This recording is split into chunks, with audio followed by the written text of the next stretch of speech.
सभी को मेरा नमस्कार। मैं करुणा लक्ष्मी केएस साई उपन्यास की पठन श्रृंखला के अंतर्गत आज मैं उपन्यास के तीसरे भाग के 10वें दृश्य का पठन आपके सम्मुख कर रही हूँ। कुछ दिनों बाद गंगागीर साई के दर्शनों के लिए आए। अब तो उन पर साई का पागलपन ही सवार था। साई को देखते ही वे चौंक गए, कारण साई की वेशभूषा में आमूलचूक परिवर्तन आया था। साई?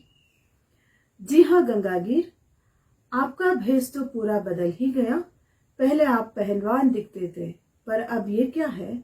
सिर को कपड़ा बांधा है, चोगा पहना है? हंसते हुए गंगागीर ने पूछा। तुम भी तो पहले पहलवान ही थे ना? मुझे सब पता है।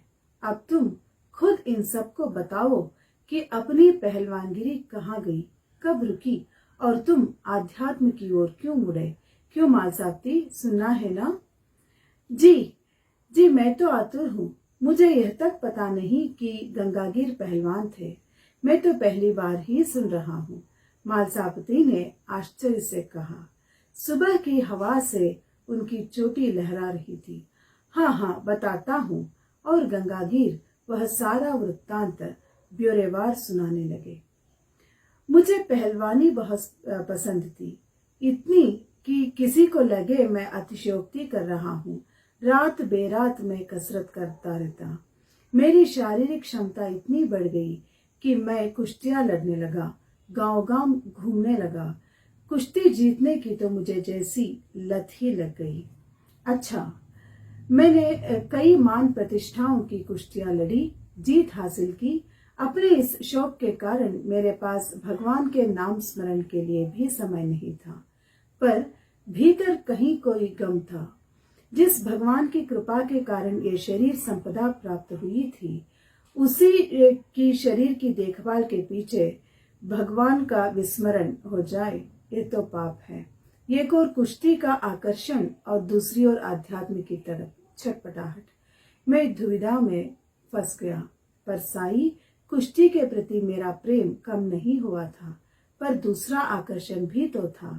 ऐसे ही दिन बीतने लगे, मेरी अशांति बढ़ने ही लगी। एक बार एक नामचीन मल्ल के साथ मेरी कुश्ती तय हो गई थी। उसका प्रचार भी बहुत ज्यादा किया जा रहा था। हम दोनों तुल्य बल थे।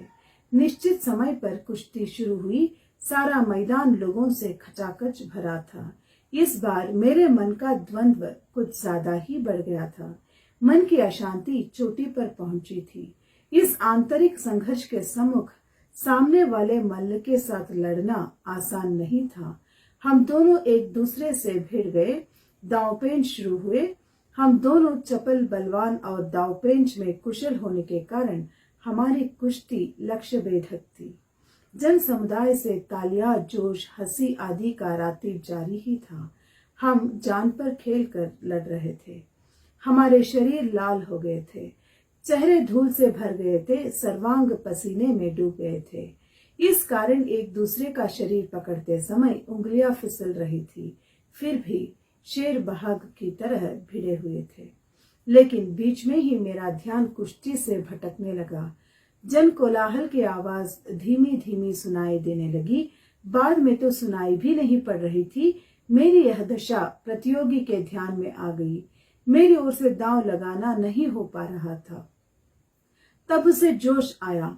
उसे लगा मैं थक गया हूँ। वह अधिक आक्रामक हुआ। अब मैं केवल खुद को बचा रहा था। मेरी तरफ के लोग चिल्लाकर मुझे प्रोत्साहन देने लगे। मेरी स्थिति से वे भी शायद अवगत होने लगे थे, पर मेरे मन का संघर्ष वे कैसे समझ पाते? मनुष्य केवल शरीर पर ही स्थिर होता है, वहीं पर आकर ठहरता है। मन तो शरीर के परे होता है। लोगों की सीटियां, घोषणाएं बढ़ती ही जा रही थी और उसी समय मुझे एक शुभ्र धवल छवि दिखाई देने लगी। इस सारे कोलाहल में वो सिद्ध पुरुष मेरे पास आकर बोला, गंगागीर, कौन सी कुश्ती लड़ रहा है तू? किस खेल में देह को घिस रहा है? खुद को कब समझोगे? कुश्ती खेलनी है तो आध्यात्म की खेल। देह को घिसना ही है तो प्रभु के साथ खेलकर अपनी देह को घिस। हराने की लालसा है तो अधर्म को, अनीति को, अत्याचार को हरा। जीतना है तो खुद को जीत, रोकना है तो अपने स्वैर मन को रोक, दबाना ही है तो काम क्रोधादि षड रिपुओं को दबा। तुम्हारी कुश्ती भिन्न है, तुम्हारा मैदान भिन्न है, तुम्हारा साथी दूसरा है। इसी क्षण जाग जा, फिर जीवन तेरा ही है। और उसी क्षण मेरा मन वैराग्य से भर उठा।